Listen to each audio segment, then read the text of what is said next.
مونږ په خبره نه پوهیږو.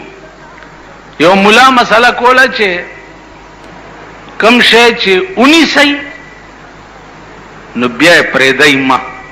مطلب یې دا و چې کومه نیکي یو ځل شروع کړې نو بیا هغه نیکي پرېږده مه.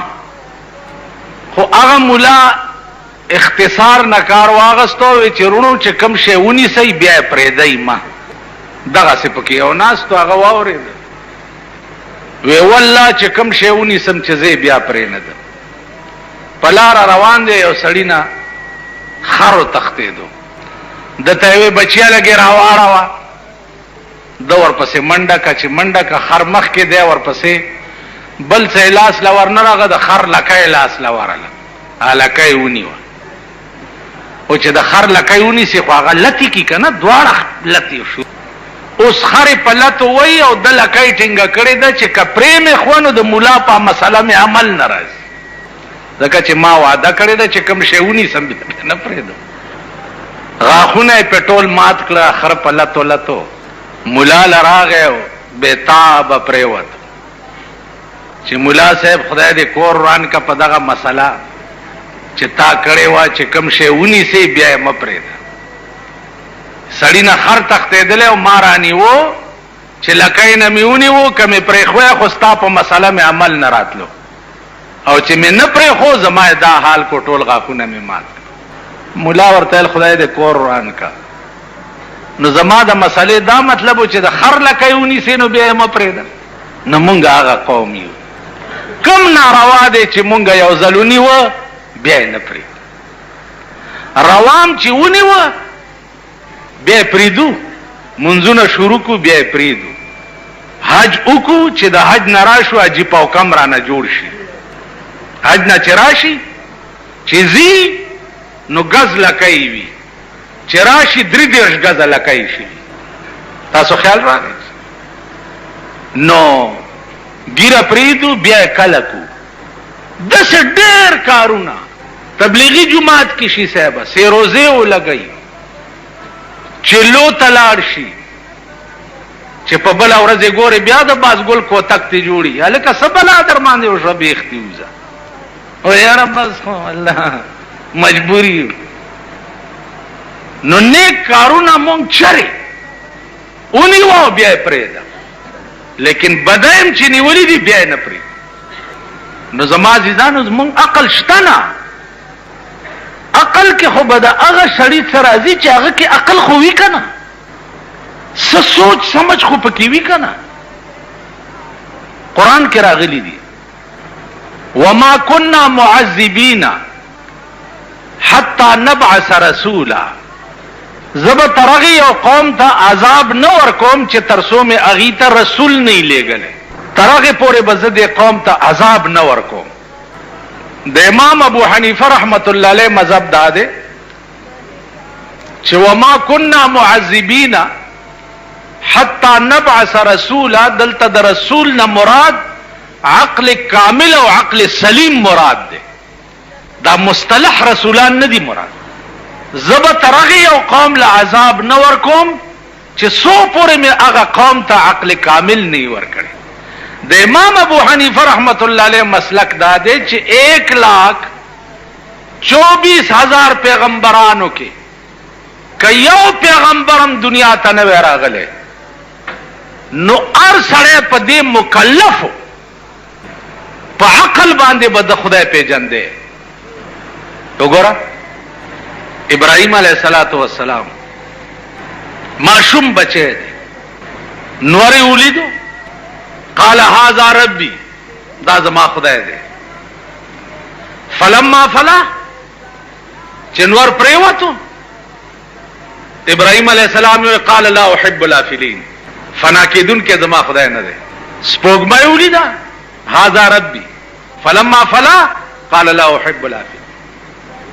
معصوم د غېږې بچی ته په عقل کامل سره دا معلومیږي چې الله لازوال ذات ته الله موجود ذات ته افنا کیږي نه. نو که پیغمبرانو کې یو هم نه وی راغلی نو هر سړی په دې مکلفو چې په عقل کامل بد خدای پیژن دی. لکه ګوره د رسول الله صلی الله علیه وسلم او د عیسی علیه السلام په منځ کې 600 کاله فاصله و، سکم زیات. دې ته زمانہ د فطرت وای. په دې 600 کاله کې پیغمبر نو. اوس علما وای چې دې 600 کاله کې کم خلق پیدا شوي دي. ما په خبرو پوهیږئ؟ خبره ګرانی دي، مشکله ده چې په پوهیږئ ماما. لا خبره داسې دی وای دیدن میں کور ته ولا یوړو په قدر من اشنا میزان به قدر کنه. تاسو پوه شئ.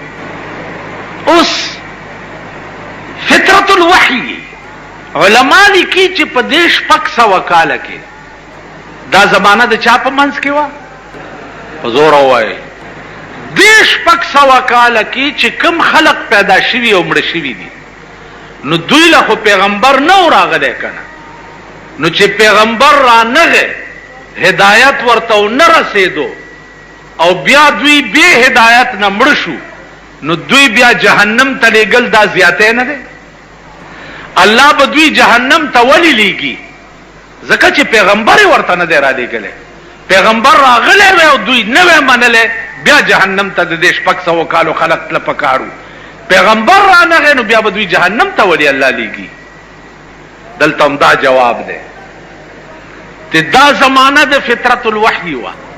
په دغه زمانہ د 600 کالو کې چې کومو کسانو خالی دومره منلی دي چې د دې کائنات مالک خدای دی او دا کائنات خدای پیدا کړی دی او دوه نه دي یو خدای دی، خو چې دومره په دماغ کې راغلي دي نو د دې 600 کالو خلق بم جنت ته ځي. نه منځونه کړي او نه حجونه کړي او نه روزي نیولې دي او نه څه کړي دي او نه څه کړي دي نه څه کړي. خو چې خالی په عقل سره د کائنات کې سوچ کړي او په سوچ دا معلوم کړي چې دا هیڅ موجود به موجوده نه، نو د دې موجوداتو مالکم څوک شتا او دوه ولې نه دي یو ولې دی؟ ځکه چې دوه وای نو دا کائنات به اوسه پورې رنګ وای، دا بوران وای، یو به ویلې باران کوم بل به ویل نه کوم، په جګړه به وای کائنات بوران شوی وای. لکه ملکونه چې په یو حال نه پاتې کیږي سره وران شي. یو ملک یو څه وای، لکه یو ځل چین الزام لګول او په هندستان باندې چې تاسو زمونږ ګډي پټي کړي، باندې ولا جوړولا سره ټسو ماري جوړ مونږ او هندستان سره زمونږ یو اډوکه په منځ کې پاکستان شریف پرېخه ده، اډوکه غوخه تقسیم کړی دی، اډوکه پرېخه ده چې هغه ته کشمیر وای. ناغه اډوکه تر اوسه پورې لا په دې ملک پروت هندستان هم ورته غړمبيږي او مونږ هم ورته غړمبيږو. نو مونږ چې نوې حکومت جوړو نو هغه کې یو وزیر د امور کشمیر وزیرم پکې جوړ. تاسو خیال راغی یو وزیر پکې د امور کشمیری، نو هغه کشمیر اډوکه چې ده الله لازمون خله ترازی او نه دغه خله ترازی. نو داسې ملکونه لکه څنګه چې بچ نه پاتې کیږي، داسې که خدایان دوه نو دا کائنات بم کروڑونه او لکونه وربونه کال وشو تر اوسه بچ نه وي پاتې، وران بوي. او دا الفاظ قران ویلي دي چې لو کان فیهما آلهة الا الله لفسدتا. اے پیغمبر دې قوم ته وایا که په دې کائنات کې د یو نه سیوا ډېر خدایان وې نو لفسدتا، د ازمکه او اسمانونه به دواړه وران شوي وي. نو اوس په عقلم تاسو ګوره چې د دې ملکونو سال دی په خپلو کې سمون مسلمان قوم د خدای نه باغیان یو کسنمی د یری لباس راغستول شوی دی. اخبار کې راشي چې پلانی ځای کې میزایل راو غورځېدو او پلانی ځای کې دا غرا کټ سنوم دی سکټ شاورلیټ ما هو درته وې کنه چې والله که په شد او په دی ای پڅ اړ پڅ پويږي نه ستا په دې ملک ډالر جوړي ستا په دې ملک د 500 روپو لوټونه جوړیږي او په لکا کروڑه باندې چلیږي لګیا او چې بیا داغله سړی ونیسي 500 روپو لوټ یو غریب دکاندار ته ورکو هغه پوه نشو سمایا موړي چې واته نه ما تکړه تاته واغستا لوټ بنوټي وختو نو داغه خو دې بیړه تبا کړ کنه ته چې ونی وې په دوه مورز د ضمانت وشي نو عرض مې دا عزیزان چې دا هم عقل کې راځي چې بل بسنګ دوکه کې په دې خار کې یو مشهور سړی او اجي تلیمار به ورته وي څه شي نه ته تلیمار نو هغه به د سلو لوټ درکو چې جی دا لګي ماته په کار دی ډېر ضروری خو چې د سلو به ورته تاش مارل نو په تلی کې به درنه 100 روپۍ ته واله نو سلو په ځای به شپک شل درنه واله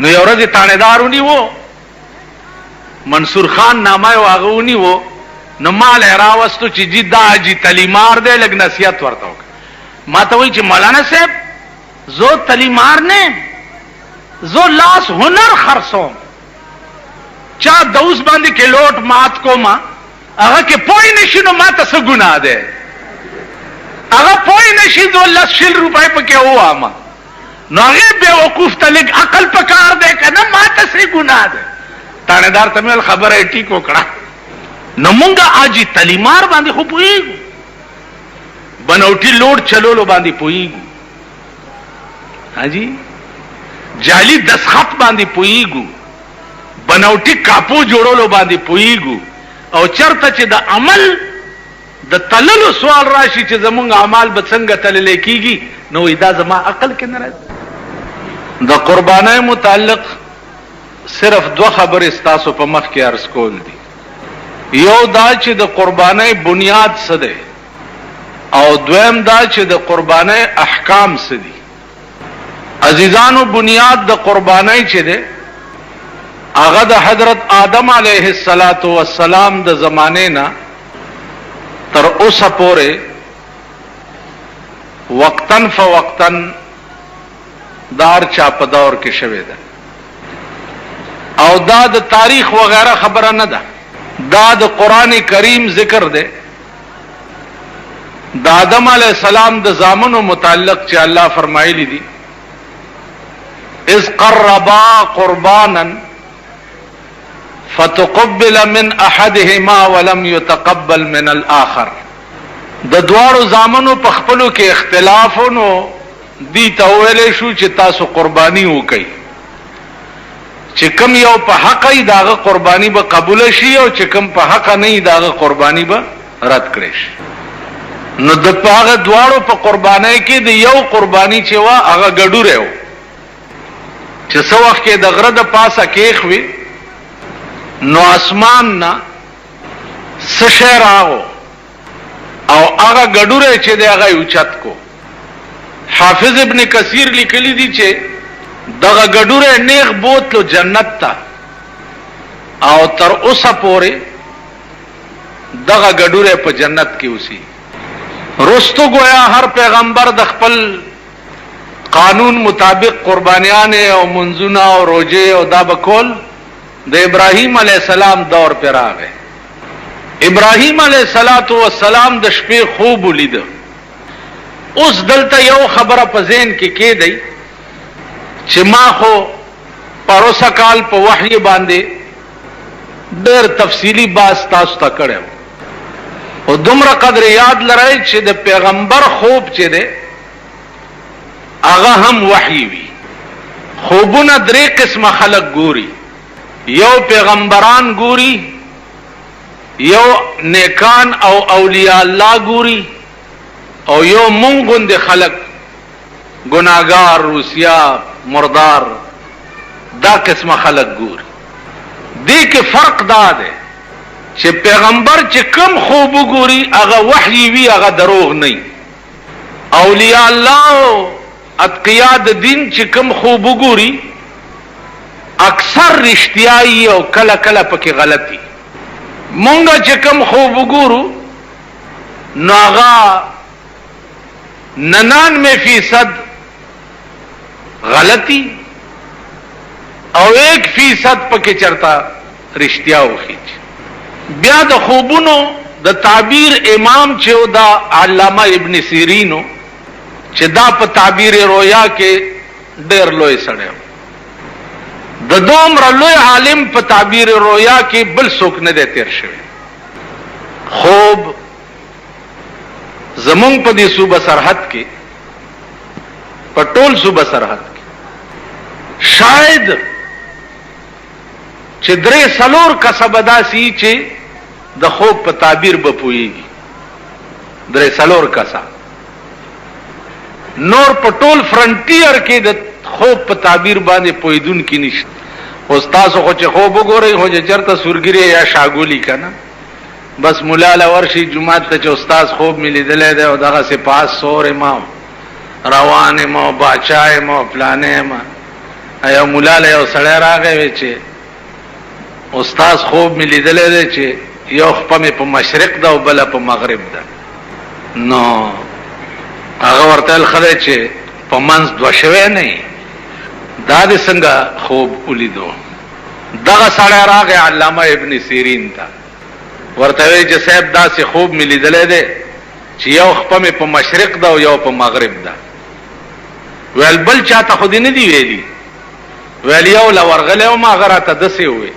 زه ویل خدای دې بې خو باسه که په هغه دې دا غلط تعبیر د خوب نه وی کړی نو ته به د مشرق او د مغرب بادشاه شوی وی. تاسو خیال راغی؟ نو علامه ابن سیرین چې دی دا ډېر لوی سړی او لوی امام پکې انبیاء علیهم السلام کې یوسف علیہ السلام تیر شوی. هغه ذکرم قرآن کې دی. څنګه دی آیات؟ ان الشمس والقمر رأيتهم لي ساجدين. سرنوایا اذ قال یوسف لأبیه یا ابتی.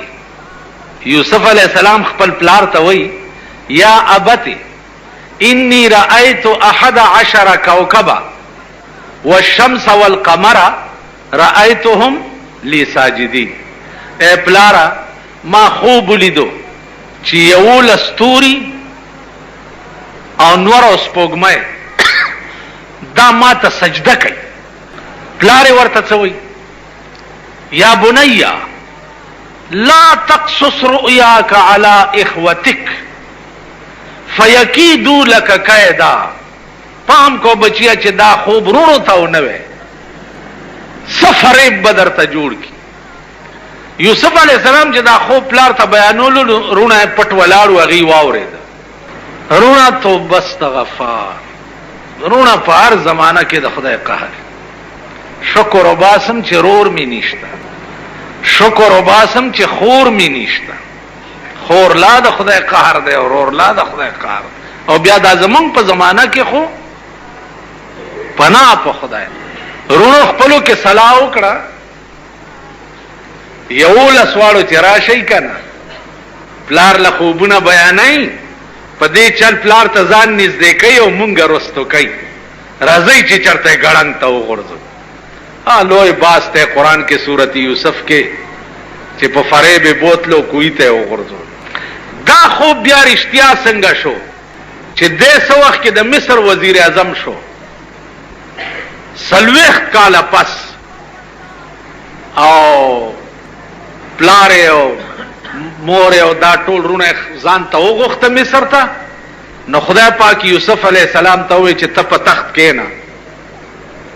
نو یو لسرونه او مور او پلار داراله او تعظیمن ټولو سر ورته ښکته چې سر ښکته کو. نو یوسف علیہ السلام ویلې چې ورونه او پلار او مورا دا زما د هغه خوب تعبیرو چې نن رښتیا شي.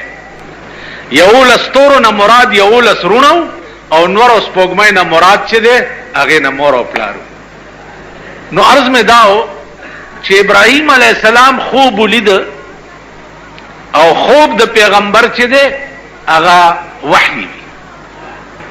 خوب دا ګوري چې زه د خپل زوی لالوم سار چې را پاسې د نو زوی راوغختو او زوی عمر ده دغه وخت کې 12-13 سال اسماعیل علیہ السلام. اگر چې په ذبیح کې اختلاف ته لګ چې اسماعیل ذبیح او که اسحاق ذبیح. جمهور علما په دې باندې دي چې ذبیح چې ده دا اسماعیل علیہ السلام. راوی غوښته ورته وایي چې ذبیح به څنګه ده. نو عزیزانو مونږه باندې هم امتحانات راځي، مشکلات راځي، او زه قسم درته خورم چې د پیغمبرانو امتحانات او مشکلات وګورئ نو عقل بم والوزی او خپل اندې بم زمکه وتخ. کوم امتحانات چې په پیغمبرانو راغلي، کوم ابتلا چې په پیغمبر راغلي. یو عالم د ډېر لوی ما ته یو ورځ ویل چې ته خو تقریرونه ډېر کې، خو زما زړه کې یو اشتباه ده. ما ورته ویل چې ته دومره لوی سړی، زستا اشتباه چرته لرې کولی شم. ویل نه، سوال کوم او جواب به ټیک راکې. په دې مې پوه کا چې د خدای په مقبول بندگانو کې د پیغمبرانو نه لوی څوک نه و. دا خو دومره خو پوهېږئ که نه ماما؟ دومره خو به پوهېږئ، نور خو مې خیال نه راځي. او د خدای په مقبول پرین بندگانو کې د پیغمبرانو نه لوی څوک نه و. د خدای خوښ چې دي د پیغمبرانو نه زیات بل څوک نه و. نو سره د دومره خوښوالي کم پیغمبر په ونه کې اره کړی دی، په کم پیغمبر باندې قوم راوچت کړی څخه لري پې ورغورځولي دي، کم پیغمبر بني اسرائیلو حلال کړی دی، کم په څه کړي دي. ابراهیم علیه السلام ته یې زوی دی حلال کا. نو دا دومره خوښې چې دا دومره تکلیفونه، څوک چې د چا خوښي هغه له تکلیف راسئ. په دې سوال پوه شوئ؟ څوک چې د چا خوښي هغه خو د تکلیف نه بچ کوي، هغه له خو تکلیف نه رسئ. نو دا پیغمبران د خدای څنګه خوښو چې په مصیبتونو په امتحانونو کې مبتلا کړي؟ کولی شئ د دې جواب؟ اسانه خبره ده. ما وی چې یو عاشقی او یو معشوقی. الله معشوق او محبوب دی او پیغمبران ټول عاشقان. نو د معشوقی په زړه کې هر وخت جاړي ورپسې. کم عاشق ته معشوقه وایي چې ورشه په د انور ودرېږه، ورشه او ته منډه کې او په د انور ودرېږه، ورشه دی کوی ته ټوپ کا او ته منډه کې بے خطر کود پڑا آتش نمرود میں عشق، عقل تھی محو تماشائے لب بام ابھی، ورشه دی اور کې ټوپ کا او تبه تحشا منډه کې او اور کې ټوپ. نو د معشوقې په زړه کې د هغه عاشق قدر زیاتی چې کم د معشوقې په اشاره باندې اور ته ټوپ کوي، کوی ته ټوپ کوي. ذکریا علیہ السلام چې په ونه کې اره کېده ویل که आवाज دی وکړو نو د پیغمبرای د لیست نه به دې نامه وباسم. اره چې پې ورله نو جبریل ورته راغی چې که دې आवाज وکړو یا دې وی وکړه نو د پیغمبرای د لیست نه به دې نامه وباسم. هغه خندل او په منځ دوه شو. نو ما وی چې نو ما ته وی چې خدای ته خو پته وه، په دې سوال او جواب خو پوه شوئ که نه؟ خدای ته خو پته وه چې زما د عاشق چې دی په دې امتحان کې کامیابیږي، نو بیا یې پې ولې امتحان کولو؟ خدای ته پته وه چې ابراهیم علیه السلام به زوی حلال کړي ما دپاره، نو بیا یې پې ولې امتحان کولو؟ نو ما ورته ویل چې مولانا صاحب خفه نه شي، د امتحانات د پیغمبرانو چې دا تا او ما دپاره و، تا او ما دپاره سبق و چې تاسو وګورئ ما په خپله خدای کې پیغمبران په دومره لوی لوی امتحانونو کې اچولي او د الله د خدای نه شکایت نه و کړی. نو که په تا مې امتحان راوستو چې شور ونه کې. اوس مونږ څنګه یو چې د یو ویښته د ځان د پاسه کوک شي نو ځان هغه ساعت له خدایه مرور کې. یو ویښته ته به دې ونیسي، وای خدایا زه دې لیدلی ما، زوی دې مړ شي، وای خدایا زما زوی دې لیدلی، نو ستا زوی نه د بل چا مړ کړی وی، دا ستاسو ژوندې ګرځي دا بیا د دې زمانه زامندار امیان په دې زمانہ کې خو زامنو ته ګوره د مولا زامنو ته ګوره د خدای قهر دی د پیر صاحب زامنو ته ګوره د خدای قهر دی د میا صاحب زامنو ته ګوره د خدای قهر دی خو د معتبرو زامن خو خدای چې بربند په سرک منډي نه وي خزو ته ګوره جنکو ته ګوره یو حال جوړ دی اوس خو خزه نور په نالت شو اوس خو که خزه تکړت کوي وي زمونږ بچی ده په پاکستان کې لویه ترقی چې وشوه ما په 40 کاله پاکستان کې اس ترقی نه دلیدلی کسو کوئی چې پاکستان ترقی کړي دا پشکرو غل خوري د غلو ډکه لارې بخوري کدا وای چې پاکستان ترقی کړي دا جاستان دې جوړ کړي بمتان دې جوړ کړي لارې تان دې جوړ کړي موټر تان دې جوړ کړي اټم بم تان دې جوړ کړي اټم بم لاړه الته دغه سره بیا معاهده وکړه چې امریکای صدر بوش برش په ومګېدو وعده ور سره وکړه چې زه اټم بم نه جوړم ځکه چې زمونږ بتکده خو امریکا ده کنه هر یو چې راشي لاړ شي هغه ته زه چې وړوکی ومنو په دې جوګنشاه کې د سیکانو ګوردواره وه ګوردواره وه نو دا سیکڼۍ به را روانې وې سهار وختي ګوردوارې ته نو زه اوس ولاړم نو یو سیکڼۍ بلې ته وایي چې کتنے چلیے هغه چې ګوردواره متھا ټیکن چلیاں متھا ټیکن نه ای بلاړه ګوردواره کې اگرن ته سجده ولګوله بیا به تتله دا د هغې عبادت و نو زمون ګوردواره چې دا امریکا دا خو چې څوک مشر شي متا ټیکن تال تلار شي او ورته وایي چې ستا په رحم و کرم به چلیږم چې څه د دې ځای هدایات وي هغې باندې به چلیږم خو ما ته د کرم په نظر وګوره بټو صاحب چا پانسي کړی خو امریکې کړی دی تقریر دلته په اسمبلی کې د امریکې خلاف وکړو ملکیم پې واړولو پانسیم نو زمونږ متھا ټیکن ګوردواره چې ده هغه امریکا ده نو پاکستان څه ترقی کړې ده ترقی خو ورشه د نورو ملکونو وګوره د نورو ملکونو یو میخ به پکې د بل ملکو نه ګوري تا ملک دی تا کې څه شی دی ایر کنډیشنې دي د روس هغه هم 15,000 ته ورسېدي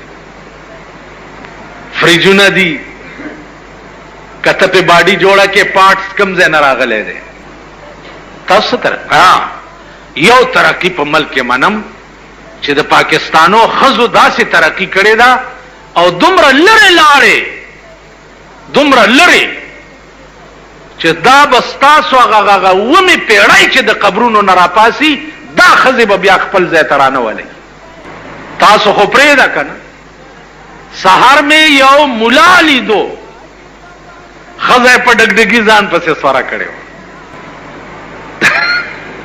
جماعت امام هغه هم په ډګډګي و کور دې ورشه بیړه دې غرقه شي مالباس اوس قیامت کېږي هلکه دا ولې لا ما ته هم کته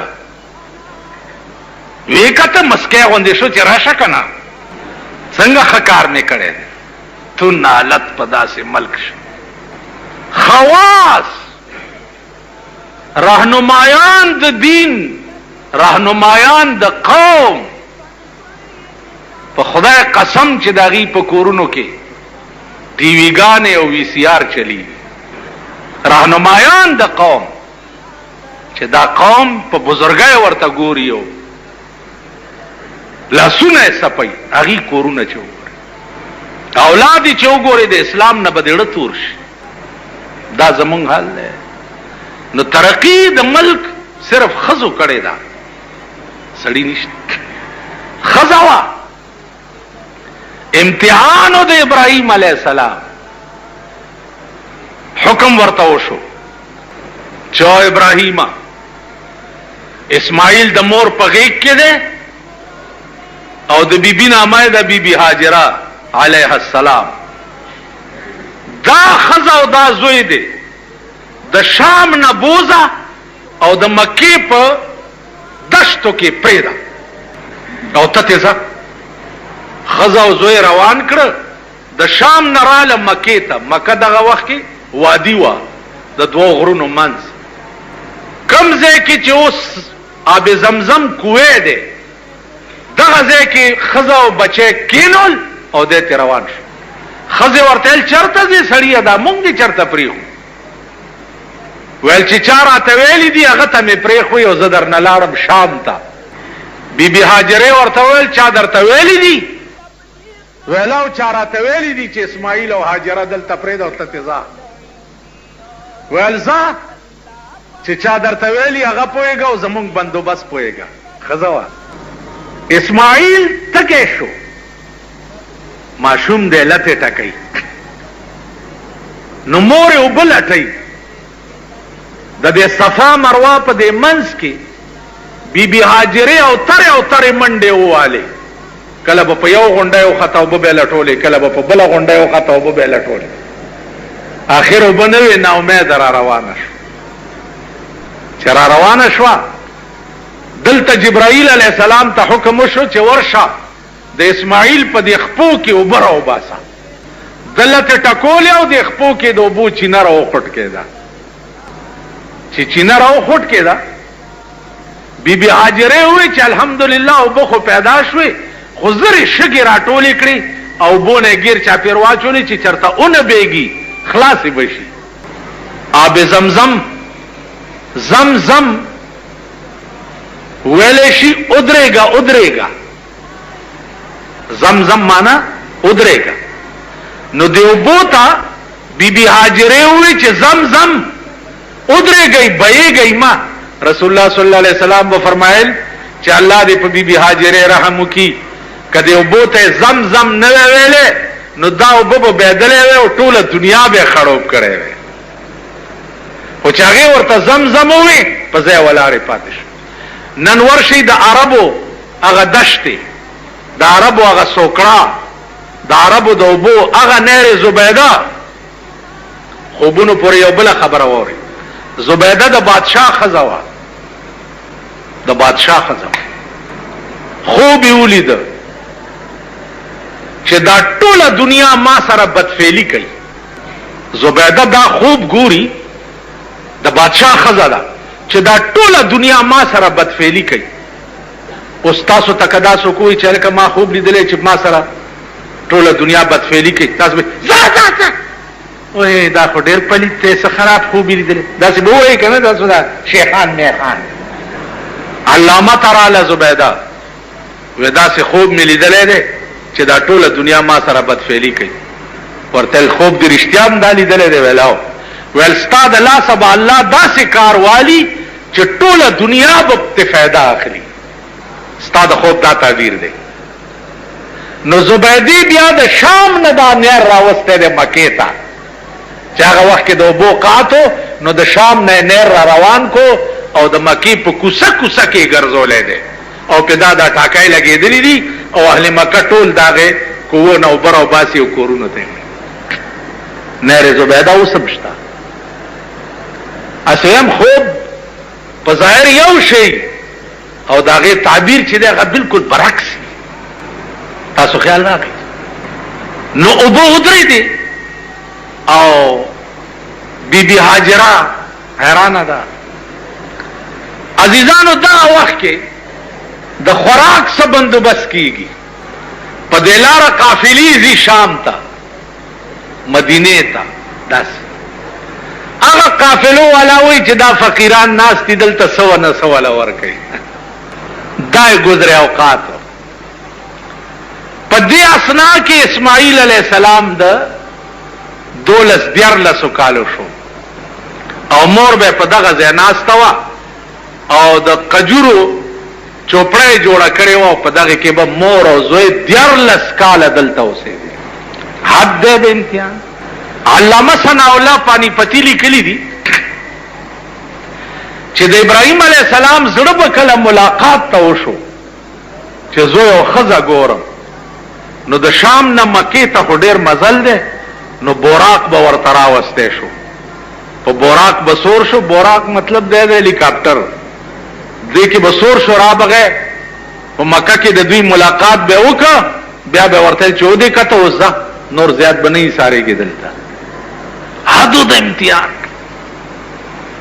پلار راغی او ښځه او بچی ناستي او پلار ته وایي ځتې، دوی به په دا دشت کې ناستي. اوس په دې یو خدای پوه دی، ځان تخپلو ګریوانونو کې وګورئ چې د غېږې بچی دی او ښځه دی، ته په میاره کې پرېږدې او تا ته حکم وشي چې ته تې ځه، ستا پړه به څه تېرېږي. حدو د امتحان. نو ابراهیم علیہ السلام په داسې امتحان کې الله کامیاب کړي. زوی حلال کا، زوی ورته څه وایي چې پلاره خوب دی لیدلی چې ته ما حلالې؟ وی چاو بچیا. زوی ورته وی قال یا ابت افعل ما تؤمر، اے پلاره چې څه حکم درته شوی دی زر هغه کار وکړه، زر کوه، ما حلال کا. پلاره ورته وی بچیا ته به څه چل کې چې زه تا حلالوم؟ زوی ورته وی ستجدنی ان شاء الله من الصابرین. اے پلاره په خدای مې دې قسم وی زرد چې بیا به مو مې مال را چې زبستا د چړې لاندې صبر کوم، ته به مې حلالې او زه به صبر کوم. دا د قربانۍ بنیاد دی. عزیزانو نور قصه لږه اوږده ده. احکام دا دي چې 2,500 روپۍ چا سره وي، هغې دپاره دا شرط نه دی چې کال پې تیر شي، هغه کال تېرېده شرط چې دی زکات دپاره دی. 2,500 روپۍ دې ورځو کې چا سره وي نو په هغه قرباني واجب ده.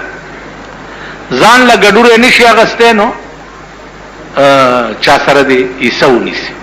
خو دا خیال دې کوي چې حصه دې داسې خلقو سره ونیسي چې داغي پیسې مردارې نه وي. که وو کسو یو غوا یا میخه په حصه کې ونیوه او په دې کې د یو سړي پیسې حرامې وي نو د دې شپږو نورم قرباني نه ده شوې بیا. نو داسې ښکارا پلیت چې دی هغه نه به ځان ساتئ. مثلا د چرسو سوداګر دی، د پوډرو سوداګر دی، جوارګر دی، غل دی، ډاکو دی، که نه جي؟ نو داسې قسمه پیسو والاو سره به شراکت په څاروي کې نه کوئ. مزدور دی، دکاندار دی وغیرہ وغیرہ، دفتر کې بابو دی، زیات وسه نه رسی او 400-500 روپۍ حصہ نیوي شي. داسې قسمه خلقو سره حصہ ونیسئ. بلکې بزرګانو تر دې پورې لیکلي دي چې که د یو سړي وس بالکل نو او په قرض پیسې راواغستې او قرباني وکړه نو الله پاک به مخې کال لغنی کی. خدا واجب نه دي او نه ضروری دي. شوق هو ول چې کومه کدا سے حکم نو مخې کال لبه خدای پاک غنی کی. باقی بعض خلق تپوس کوي چې ساروی ګډ شي یا خکرې مات شي یا څه شي. ګډ چې داسې وي چې د حلالېدو ځای ته په خپله تلی شي، ګډ ګډ رواني، نو په دې قرباني کیږي. غوږونه غوس وي د بعضې څاروي، کم غوږ چې 3 سی وي 1 حصه غوس وي په هغې قرباني کیږي. 3 سی نه وي 1 حصه وي په هغې قرباني نه کیږي. دا عیب دی. خکر پاس مات ته قرباني پې کیږي، لاندې مات ته چې غوښې ته نقصان رسولی دی بیا پې قرباني نه کیږي. باقی نر او ښځه ګډوره میخه غوا میخه اوښ وغیرہ دا ټول پکې یو برابر دی. ګډوري کې دویم سړی نشي شریکېدی. غوا میخه کې 4 قسم کې دی شي، 6 کې دی شي، 2 کې دی شي. بعضې پوښتنه کړي چا کمقل نه وایي تاسو خو 4 یې طاق پکار دي. طاق سړي د خدای په قهر اخته شي په منډو شي چاله وایي چې 4 یې اوس 5 کم ځای نه پیدا کړو. که 4 پې کېږي، که 2 پې کېږي، که 1 پې کېږي، که 7 پې کېږي، که 6 پې کېږي. ته پوه شې په خبره باندې؟ نو الله دې توفیق درکړي. پاتې شوه غوښه د قربانۍ. درې سي کول دي مستحب کار دی. یو غریبانو ته، یو خپلوانو ته، یو ځان ته ساتل. اوس دی وخت کې سرمنی چې دي د قربانۍ عام طور د جماعتونو امامان چې دي داغي ظاهر ذریعہ معاش نشتا، او یا د قربانۍ سرمنی وی او یا سرسایه وی، دیتا غریبان ناس دي. نو چې امام غریب وی او بال بچیدار وی نو د قربانۍ سرمن او مغله به ورکوي. قصاب لدی که په اجرت کې د قربانۍ سرمن ورکا قربانی دی ناقصه شو. قصاب لبه په اجرت کې نه ورکې. تاسو خیال راغی؟ نو قصابان وی کنه چې دا سرمن مال راکا امام صاحب له نقدي پیسې ورکا. نقدي څوک ورکي بیا امامان.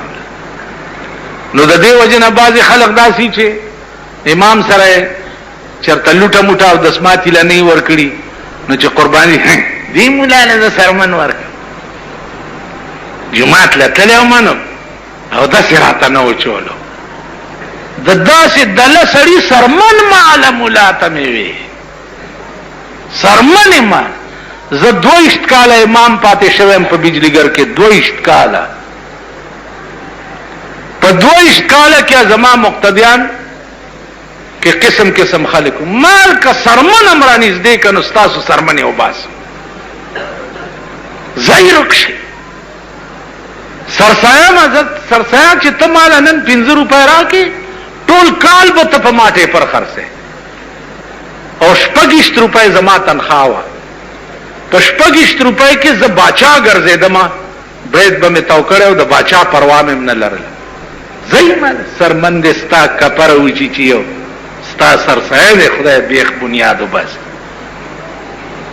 مولا لا براشه او مولا دا پوزه دکیږي او تشیږي ستاسو وظیفه مالی دي ستاسو ترکارای مالی دي چې کوم طالب لتا سو په لوخي کې اچوي قسم په خدای دې 13 ورځو کې دی جمعه ته دا چې پکې ناشتي ترکاری راو چې طالبانو ګرم کړ دومره چنجیو پکې ځکه چې زدل ناشته ما خام طالبان چې وظیفه راوړي زه ګورم تاسو خلک تاسو وظیفه ما ته پته ده تاسو سرسایم ما ته پته ده تاسو هغه قربانای ما ته پته بیا د قربانای وخله اوچی ډیری په فریجونو کې شپږ میاشتې خوري لګیای ماما خبره ده چې هغه د مومن کار ده تقریر کولو چې پولیس رات وي ده وختنا نری دی او د تورې نه تیر دی او دا خلک به پیتیریږي چې کور تراغه مور ورتل چې بچیا دا رښتیا ده ویلاو مور د وختنا نری دی او د تورې نه تیر دی ولای بچیا ابای خو دې پکې پریوته واخله زه خو پکې خدای راستی کا تیرش نو تاسو د ابای رونه ټول پکې پریوتی مالک کې چا سره نه لګي دا غوخه پلان نه موره کته دې نه چې ما شومان را ته ټول وهلي دا څه وایي کنه وایي نو زمون نظام زندگی ټول ذاتیات دي نظام زندگی نو پدې ایمان باندې جنت ګټل یا پدې ایمان باندې جنت تتلل ای خیال استو محال استو جنون واخر دعوانا